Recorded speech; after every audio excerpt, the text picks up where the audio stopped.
Olá, Deus abençoe a sua vida, Deus abençoe esse dia. Vamos ler mais 3 capítulos do livro do profeta Ezequiel, capítulo 16, 17 e o capítulo 18. O capítulo 16 começa assim: Veio a mim esta palavra do Senhor: Filho do homem, confronte Jerusalém com suas práticas detestáveis.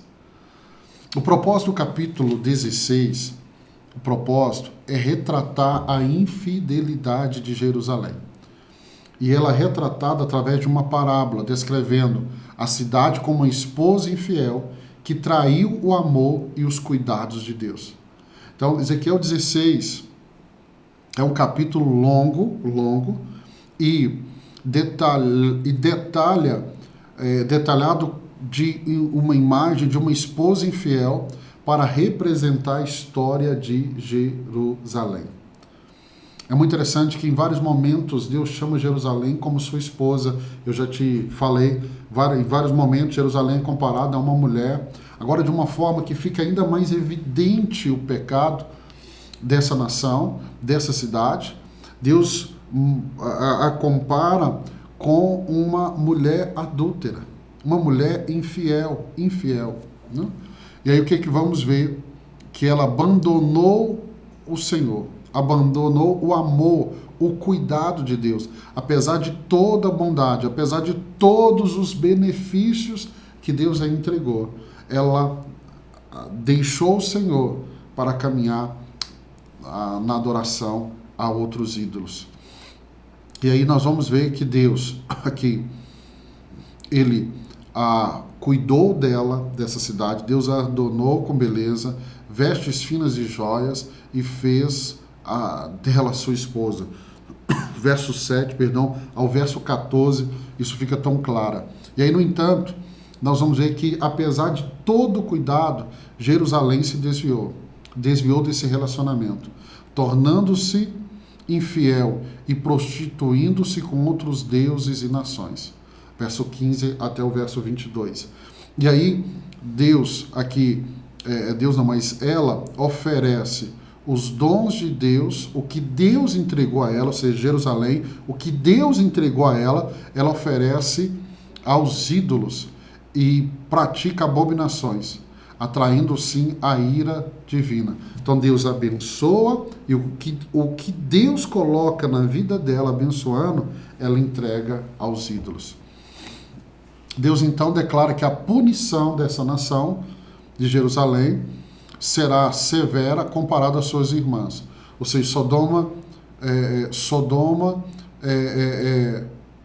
mas também prometendo uma eventual restauração após o julgamento. Né? Deixa eu ler com você aqui o verso 60. Contudo, eu me lembrarei da aliança que fiz contigo nos dias da tua mocidade, e estabelecerei contigo uma aliança eterna. O capítulo termina com uma promessa de restauração e renovação da aliança, mas com a lembrança de seu passado pecaminoso. Então, o capítulo 16, o propósito do capítulo 16, ele nos ensina a gravidade da infidelidade espiritual. Infidelidade espiritual. E a profundidade da graça de Deus. Por quê? Porque o capítulo 16 termina com uma promessa de restauração. O capítulo 17, o propósito do capítulo 17 é usar uma parábola para ilustrar a infidelidade de Judá e a aliança que Zedequias quebrou com a Babilônia. E anunciar, sim, a queda do reino, mas também prever uma restauração futura. Então, o capítulo 17, ele apresenta uma parábola das duas águias e a videira, onde a primeira águia representa o rei da Babilônia, que levou Jeoaquim e os nobres de Jerusalém para a Babilônia, ou seja, no primeiro cativeiro, levaram o rei Jeoaquim, levaram os nobres. Ezequiel foi nesse primeiro cativeiro, né? E plantou uma videira. Quem é essa videira? Zedequias. Ele deixa Zedequias cuidando agora de Jerusalém. Só que sobre a proteção da Babilônia. Aí o verso 7 e o 10 descreve que, no entanto, essa videira, que é o rei Zedequias, se voltou para outra águia. Quem é outra águia? Faraó, o Egito, buscando ajuda e quebrando a aliança com a Babilônia. E aí Deus explica a parábola afirmando que Zedequias, o rei de Judá, quebrou a aliança com a Babilônia ao buscar ajuda do Egito e que ele será julgado por isso, resultando na queda de Jerusalém e no exílio da nação. E aí o capítulo termina com uma promessa de esperança.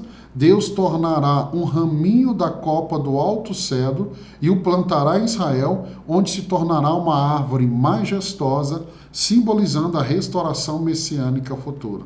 Olha o verso 24. E saberão todas as árvores do campo que eu, o Senhor, abati a árvore alta, elevei a árvore baixa, sequei a árvore verde e fiz reverdecer a árvore seca. Eu, Senhor, o disse e o farei.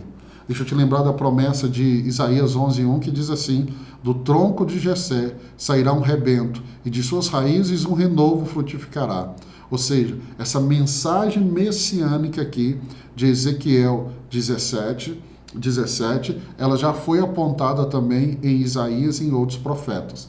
Vamos para o capítulo 18. Capítulo 18, o propósito é afirmar a responsabilidade pessoal de cada indivíduo diante de Deus e refutar a ideia de que os filhos são punidos pelos pecados dos pais.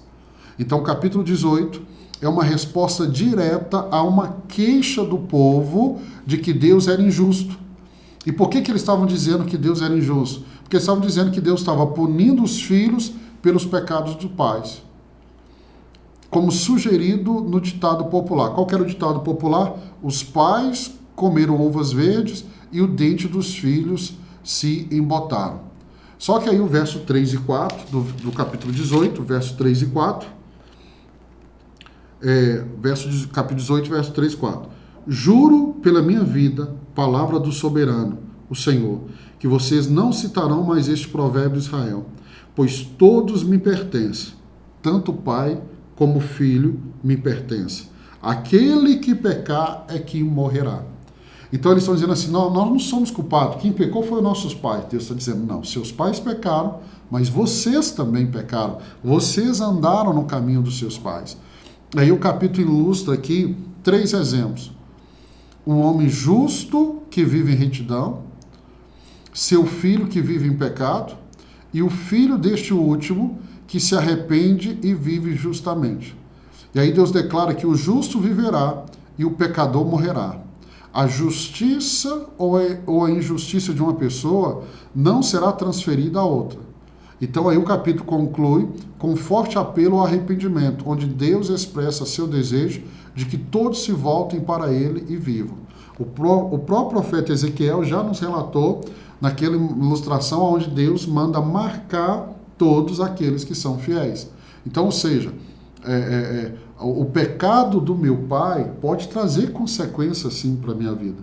Mas a Bíblia é muito clara, né? Se eu me arrependo, se eu estou em Cristo, eu sou uma nova criatura. Se eu sou uma nova criatura, não há influência mais do pecado do meu pai sobre a minha vida. Por quê? Porque quando eu nasci de novo, quando eu entreguei minha vida para Jesus, Deus já me limpou de todos os pecados. Então, a justificativa do povo não é verdadeira, não é verdadeira. Romanos 2,6, Paulo afirma que Deus recompensará cada um segundo as suas obras.